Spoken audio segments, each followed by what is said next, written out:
정용실의 뉴스 브런치.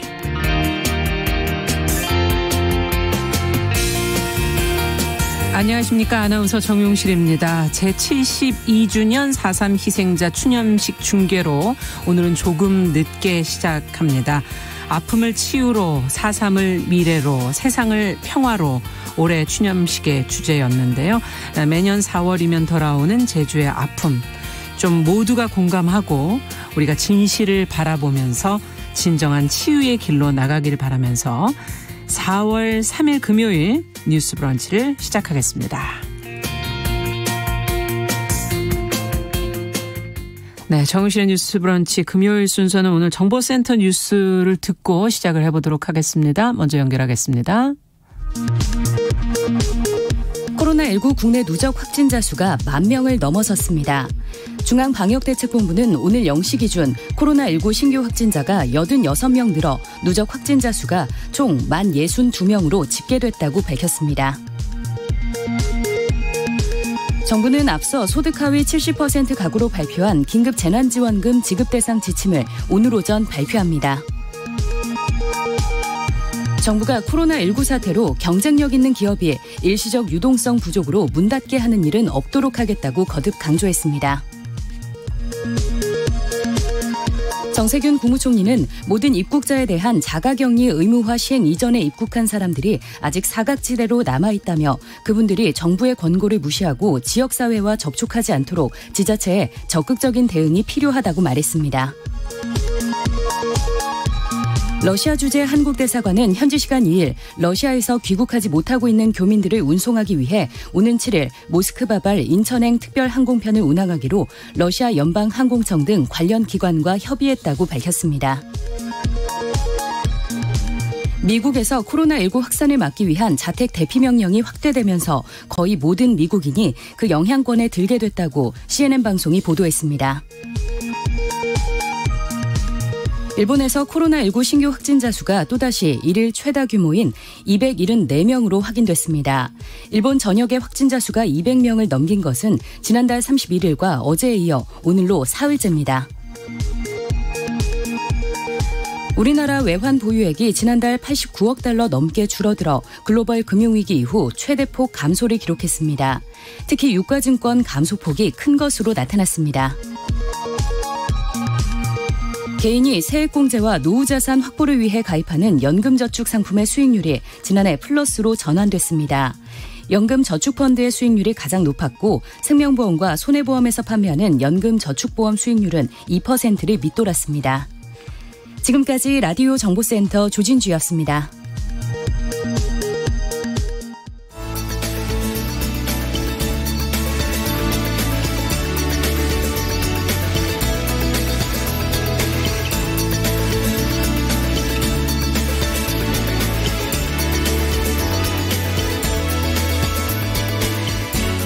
세상을 보는 따뜻한 시선 KBS 1라디오 정용실의 뉴스 브런치 매일 아침 10시 5분 여러분과 함께합니다. 네, 정우실의 뉴스 브런치 항상 여러분들과 함께 프로그램을 만들어가고 있습니다. 오늘도 문자 KBS 콩 유튜브 라이브 열고 있도록 하겠습니다. 들으시면서 많이 참여해 주시기 바랍니다. 이문희님 유튜브 라이브로 오늘 세 분을 못 보는 줄 알았다. 예, 중계만 하는 줄 아셨는데 오늘 정우실의 뉴스 브런치는 좀 짧지만 뉴스픽으로만 좀 끌어가 보도록 하겠습니다. 오늘도 두 분과 함께 하겠습니다. 더 공감 여성정치연구소의 송문희 박사님 안녕하세요. 네, 안녕하세요. 네, 전혜연 시사평론가 안녕하십니까? 네, 안녕하세요. 네. 자, 앞에서 저희가 4.3 희생자 추념식 중계를 같이 이제 보게 됐는데, 지금 4.3 특별법 개정안 얘기도 잠시 언급이 됐었고요. 이걸 또 기다리시는 분들도 있으실 것 같고요. 국회 논의 상황은 어떻게 돼가고 있는지 여러 가지 궁금증이 보면서 생기더라고요. 전혜연 평론가께서 좀 내용을 좀 전해주시겠어요? 예, 제주 4.3 사건 진상규명 및 희생자 명예회복에 관한 특별법 개정안이 2017년 12월에 발의됐었습니다. 네. 그런데 아직까지도 국회에서 처리되지 않아서 또 제주도민의 마음을 아프게 하기도 하고 오늘 대통령도 추념사에서 더딘 발걸음에 대통령으로서 마음이 무겁다라면서 또 입법을 위한 노력을 당부하기도 했습니다. 네. 이 개정안의 주요 내용을 살펴보면 여러 가지가 있는데요. 일단 4.3 희생자와 유족들의 명예를 회복하기 위한 배상과 보상 그리고 불법 군사재판에 대한 무효화 등의 내용이 들어가 있는데 이게 국회 행정안전위원회 소환입니다. 그런데 지금 회의록이 공개된 내용에 따르면 여러 가지 안건을 놓고 여야 의견이 좀 엇갈렸던 것으로 지금 나오고 있는데요. 예를 들면 희생자와 유족에 대한 배상, 보상 문제에 있어서도 아직까지 뚜렷한 안이 나오지 않은 상황이고요. 또 군사재판 무효화하는 내용 같은 경우에는 사실 4.3 사건 당시 희생됐던 분들에 대해서 이념적 색깔이 씌워졌기 때문에 많은 분들이 고통을 받았었거든요. 이런 문제가 빨리 해결이 돼야 되는데 그러려면은 입법이 마련돼서 여러 가지가 진행이 돼야 되는데 아직까지도 법안이 통과되지 않아서 많은 분들을 좀 안타깝게 하고 있습니다. 지금 그 제주 4.3 사건 범국민위원회에서 이 4.3 특별법 개정안을 좀 빨리 통과시켜 달라. 여야가 서로 책임 떠넘기기를 하지 말아달라고 주장을 하고 있는데요. 4.15 총선을 앞두고 이번 총선에 출마한 제주도 지역의 의원들이 또 당에서도 여러 가지 이런 약속을 내놓고 있는데 이런 약속만 할 것이 아니라 이런 분들의 염원을 담아서 실제로 입법이 될 수 있도록 많은 노력이 필요할 것으로 보입니다. 자, 이 특별법 개정 문제 두 분은 어떻게 보시는지 좀 자세한 의견을 듣고 싶네요. 오늘 좀 숙연한 날입니다. 사실 이 4.3 이야기를 하자면 한국 현대사가 참 굴곡진 현대사를 갖고 있다 이런 말씀 드리고 싶은데 6.25 전쟁이라든가 뭐 5.18, 4.3 그리고 6월 항쟁 이런 과정을 거치면서 한국이 지금까지 성장을 해왔는데 그 속에서 수많은 민초들의 희생이 있었다는 거죠. 맞습니다. 그래서 이거는 이념적인 어떤 색채를 씌우는 것이 아니라 부당한 어떤 폭력적인 행사에 의해서 국민들이 희생되어 나간 사건으로 기록을 하고 정확하게 어떤 진상규명을 하고 피해자와 유가족에 대한 명예를 회복하는 것도 굉장히 중요한데 4.3 사건 같은 경우 이런 말을 하는 사람들이 있어요. 아직까지도 4.3 폭동 이런 얘기를 하면서 빨갱이 낙인을 평생 고통받았던 유가족에게 또 씌우는 분들이 있는데 표현의 자유도 좋습니다만 이런 어떤 집단적인 명예훼손 이런 부분을 좀 처벌하는 법도 필요하지 않겠나 이런 생각이 들고 아까 문 대통령이 마틴 루터킹의 이야기를 하면서 너무 오래 지연된 정의는 거부된 정의다 이런 말씀하셨는데 올해 지연되더라도 반드시 해결해야 될 문제가 바로 이게 국가의 책무다. 그러니까 대충 덮고 봉합하고 오래되었으니까 언제까지 이게 아니라 이걸 제대로 짚고 넘어가야지만 정의를 바로 세울 수 있다 이런 생각이 듭니다. 어떻게 보십니까? 저는 그 제주 4.3 70주년 그 맞이하던 해에 제주도를 방문한 적이 있습니다. 그래서 공무로 방문을 했을 때 제주도를 방문한 분들이 다 같이 제주 4.3에 대한 강의를 들었는데요. 우리가 정말 잘못 알고 있거나 편견으로 바라봤던 부분이 많다라는 것을 알게 됐었고 또 오늘 문 대통령도 언급을 했었는데 화해와 치유의 길 정말 많은 제주도민들이 이 아픔을 우리가 어떻게 치유할 수 있을지 고민하고 많은 분들이 서로 용서를 빌기도 하고 이런 과정을 보면서 참 마음이 숙연해지기도 했습니다. 그러나 도민들이 할 수 있는 일의 역할과 국가가 할 수 있는 역할은 또 다르거든요. 그렇기 때문에 이 특별법 개정안이 계속 미뤄지는 것이 아니라 빨리 좀 처리되어야 된다라고 보고요. 그리고 지금 국회의원들이 선거를 앞두면 너도 나도 무엇을 하겠다고 하는데 약속들을 너무 많이 하시죠. 그렇습니다. 지금 이 희생자라든가 희생자 유가족들이 점점 나이가 들어가고 있기 때문에 돌아가시기 전에 가족들이 명예회복이 되고 진상규명이 잘 되는 게 소원이다. 이런 인터뷰도 지금 많이 나오고 있습니다. 그래서 다른 것들도 좀 많이 중요하겠지만 이런 부분에 대해서는 국회가 좀 서둘러서 해야 된다고 보고요. 그리고 이 자리를 통해서 또 희생자분들에게 다시 한번 또 위로의 말씀을 건네드립니다. 모든 게 또 시간을 다투는 문제들이 있기 때문에 우선적으로 처리해야 될 것들은 처리가 됐으면 좋겠습니다. 자, 다음 소식은 코로나19 관련 소식을 좀 살펴봐야 될 텐데 정부가 지금 고강도 사회적 거리두기 기간을 지금 이제 이번 주까지 지금 하고 있는데 연장할 가능성이 지금 높다. 이렇게 지금 보도가 나오고 있어요. 완화하기는 아직은 이르다 이런 판단인 것 같은데요. 이런 가운데서 또 뭐 자가격리를 거부하거나 또 지침을 어긴 분들에 대한 소식들도 보도들이 조금 나오고 있는 것 같아서 강력 조치가 좀 이루어지고 있는가 하는 그런 것도 궁금하고요. 전혜원 평론가께서 관련 내용 좀 정리해 주시겠어요? 예, 최근 인천에서 그 확진자 접촉을 하셨던 있었던 분들이 자가격리 지침 어기고 외출했다가 적발되면서 경찰에 고발되는 사례가 또 나오고 있습니다. 네. 인천에서 한 20대 여성이 자가격리 기간 중에 하지 않고 나갔다가 적발이 됐는데요. 이분 같은 경우에는 코로나19 확진자 접촉자로 분류된 상황이었습니다. 그 해당 구에서 연락이 닿지 않으니까 상태를 확인하러 가봤더니 수시로 지금 이제 그걸 그렇습니다. 하고 있군요. 예, 외출 사실이 확인이 된 건데요. 네. 결국 뭐 이 구에서 또 이렇게 강력한 조치를 취하게 된 것 같고요. 또 다른 구에서도 20대 남성이 담배를 사러 집 밖으로 나갔다고 해서 적발이 됐는데 이분 같은 경우에는 자가격리 애플리케이션에 아예 기록이 남아서 또 이 소속 공무원들에게 전달이 돼서 이렇게 이제 조치가 취하게 된 것으로 보입니다. 지금 자가격리 지침을 어길 경우에는 감염병 예방 및 관리에 관한 법률 위반 혐의가 적용이 돼서 경찰에 고발되게 되거든요. 이게 지금 당국에서도 무관용 원칙을 적용을 하겠다라고 했기 때문에 굉장히 좀 많이 시민들의 협조라든가 또 자가격리 중이신 분들이 반드시 지침을 지켜야 될 것으로 보이고요. 그러네요. 또 해외에서 들어온 분들 중에도 지금 문제가 되는 사례가 있는데 법무부가 최근 이제 공항을 통해서 우리나라에 들어온 외국인 중에서 8명을 본국으로 돌려보냈습니다. 본국 송환. 그렇습니다. 이분들 같은 경우에는 정부의 자가격리 조치에 대해서 설명을 해줬는데 격리를 거부했다고 그래요. 정부에서 이런 조치를 피한 것으로 보이는데 어쨌든 지금 사회적 거리두기를 국민들이 많이 협조를 하고 있지만 또 일부는 지키지 않고 있는데 정부에서 무관용 원칙을 계속 강조하고 있습니다. 좀 힘드시더라도 이런 부분은 서로의 노력이 필요할 것으로 보입니다. 네.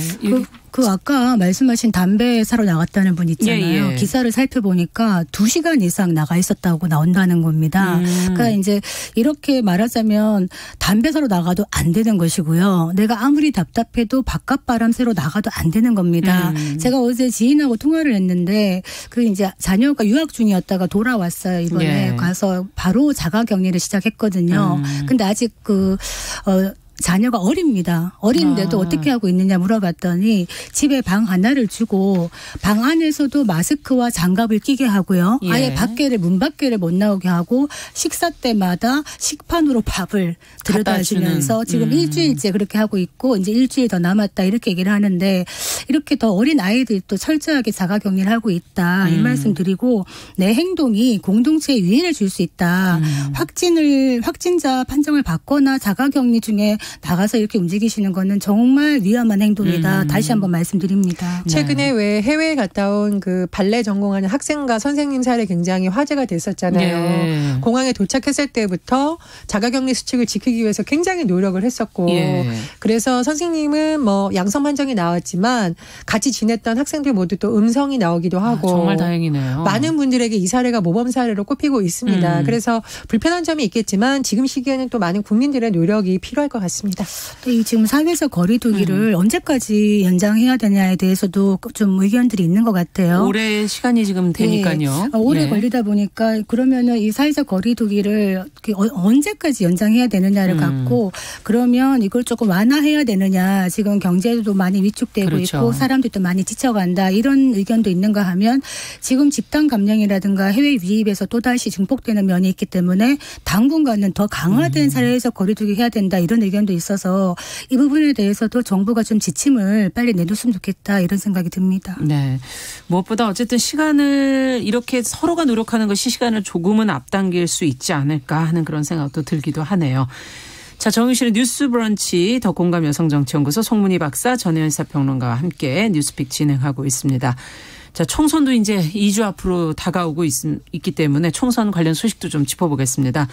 아무래도 투표장에 많은 인원이 이제 모이게 될 거고 앞서 얘기해 주신 그 고강도의 사회적 거리두기 하는 거와는 좀 위반되는 거 아닌가 하는 그런 생각도 들어서 줄을 서다가 혹시 또 감염되면 어쩌나 여러 가지 걱정들이 있거든요. 근데 그래서 지자체가 뭐 유권자들에게 마스크를 무상으로 지금 지급을 하겠다. 뭐 손에는 비닐 장갑을 끼고 뭐 이제 투표를 하도록 하겠다는 여러 가지 보도들이 지금 나오고 있는데 지자체가 무상으로 마스크를 유권자에게 지급하는 거는 선거법 위반 소지가 있다 하는 그런 선관위의 유권 해석이 지금 나와 있거든요. 송 박사님께서 관련 내용을 좀 정리를 해 주시죠. 네, 뭐 실감은 안 납니다만 벌써 총선이 한 13일 다가왔습니다. 여기에 이제 투표를 해야 되는데 경기 안산시가 투표율을 높이기 위해서 총선 투표일에 전 유권자에게 면 마스크 지급하는 거 이거 어떠냐라고 선관위 문의를 했습니다. 네. 그랬더니 선관위 답변이 감염병 예방을 위한 마스크 무상 배부는 가능하지만 선관위 협조 요청이 없는 상태에서 투표율 제고를 위한 무상 배부는 공직선거법에 위반될 수 있다. 이렇게 얘기를 해서 시가 이 방안을 다시 한번 검토하기로 한 이런 상황입니다. 네. 지금 선관위의 그 답변이 이게 어떤 맥락인지를 좀 살펴봐야 되는 그렇죠. 것이 사실 마스크에 무슨 당명이 적혀 있는 것도 아니고 투표에 오는 국민들의 어떤 안전을 위해서 나눠주는 건데 이게 투표율을 높이기 위한 것이면 안 될 수가 있다. 이 얘기가 선관위 존재 이유 자체가 사실은 국민들의 투표를 독려하기 위해서 하는 것이고 안전을 또 신경을 써야 되는 것인데 왜 이런 답변을 했는지 저는 좀 납득이 안 되는 부분이 있습니다. 네. 어떻게 보십니까? 지금 이제 마스크 공급에는 전보다는 조금 여유가 조금 생겨 있는 것 같고 하지만 또 어떻게 될지 모르는 상황을 또 대비는 해야 될 것도 같고요. 선관위가 그럼 나눠줘야 되나요? 어떻게 지자체가 나눠주면 안 되는 건가요? 어떻게 보십니까? 저도 송 박사님하고 좀 비슷한 의견인데요. 투표율 제고를 위한 마스크 지급이 왜 문제가 되는지 저도 조금 이해하기가 어렵습니다. 왜냐하면 선관위에서 투표율 높이기 위한 캠페인이라든가 이런 걸 예전부터 많이 했었거든요. 그 비용으로? 네, 그렇습니다. 네. 그리고 지금 뭐 그 유명한 캐릭터 펭수도 나와서 다 같이 투표하자고 외치고 있고 하기 때문에 아마 선관위에서 이 물품을 제공하는 것에 대해서 엄격한 잣대를 들이댄 것 같은데 개인적으로는 조금 아쉬움이 있는 어떤 답변이라고 생각을 하고요. 소식을 하나 어제 있었던 일을 전해드리면 그 강경화 외교부 장관, 네. 추미애 법무부 장관, 진영 행정부 장관이 대국민 담화를 발표했습니다. 그 내용을 보면 이제 투표를 앞두고 어떤 당부를 한 건데 네. 투표소 내에서도 사회적 거리두기를 좀 해달라. 그리고 투표소에 떼어놓고 서라 뭐 이런 그렇죠. 얘기인가요? 예. 이제 아마 간격을 아마 투표 사무원들이 좀 안내를 현장에서 할 것으로 보이고요. 예. 그리고 투표소에 올 때 마스크를 착용하고 아마 그 내부에서 또 아마 발열 확인 과정이 있을 것으로 보입니다. 그래서 많은 협조를 당부했는데 대국민 담화에서는 투표소에 올 때 마스크 꼭 착용해달라고 했는데 선관위에서는 또 이런 결정을 내린 것은 조금 박자가 안 맞지 않나 그렇게 생각합니다. 정치적으로 분석을 할 때는 이제 투표율에 대해서 이런 분석을 해요. 네. 투표율이 높아지면 뭐 진보에 더 유리하냐 보수에 더 유리하냐 이런 얘기를 하는데 사실 이번 선거에 그것이 큰 의미가 없는 것이 노년층이 더 많이 나갈지 아니면 만 18세 유권자가 더 많이 나갈지 전체적으로 투표율이 어떻게 될지도 알 수 없는 상황입니다. 그렇죠. 그래서 어떤 색채를 가진 유권자가 더 많이 나오냐 이런 정치적인 고려보다는 국민들의 민의가 더 많이 반영될 수 있도록 많은 분들이 나오는 게 좋겠죠. 제가 선관위에 대해서 좀 쓴소리 한마디를 더 하자면 선관위에서는 사실 공정한 선거를 보장하는 건데 굉장한 큰 역할을 해야 되는 것인데 네. 이번에 보면 이번 선거운동 같은 경우에 두 거대 양당이 위성정당을 만들었잖아요. 예. 그럼 이 위성정당하고 지금 선거운동을 어떻게 하고 있느냐면 우리는 한 몸, 우리는 원팀 이런 식으로 선거운동을 공공연하게 하고 있어요. 그런데 선관위에서는 이 두 당들이 공동선대위를 꾸리는 거는 불법이라고 했어요. 네. 그러면 불법이라고 얘기를 했으면은 이런 어떤 공동선대위는 꾸리지 않지만 사실상 공동의 어떤 선거운동을 하고 있는 이런 것들은 엄연히 불법이기 때문에 예. 선관위가 사실은 제재를 해야 되겠네요. 마스크를 들여다볼 것이 아니라 이런 부분을 엄중하게 들여다볼 필요가 있겠다. 이런 생각이 듭니다. 네. 자, 그러면 이제 다음 뉴스로 또 가보겠습니다. 결혼한 여성들, 시가 식구들에 대한 호칭 문제, 특히 젊은 분들 입장에서는 이 호칭이 참 혼란스럽기도 하고 저희도 어떨 때는 막 어떻게 해야 될까 고민할 때가 있는데요. 이런 호칭 문제로 고민을 한 번쯤은 다들 해보셨을 것 같고 국립국어원이 조금 반가운 제안을 했다고 해요. 어떤 내용인지 좀 정리를 해 주시겠습니까? 예, 국립국어원에서 우리 뭐라고 부를까요라는 책을 펴냈습니다. 거기에 보면 바뀐 어떤 사회적 환경에 따라서 사실 이제 시집을 가면 남편의 동생들한테 도련님 아가씨 네, 그렇죠. 이렇게 부르죠. 예. 이것 좀 문제가 있는 게 아닌가. 그냥 이름을 부르거나 아니면 뭐 삼촌, 고모 이런 식으로 부르는 게 좋고 또 이제 처가에 대해서도 그러니까 결혼한 여자가 자기의 집을 친정이라고 하죠. 그렇죠. 친정이라 하지 않고 본가라고 하는 게 어떻겠느냐. 그리고 시댁도 시가라고 해도 된다.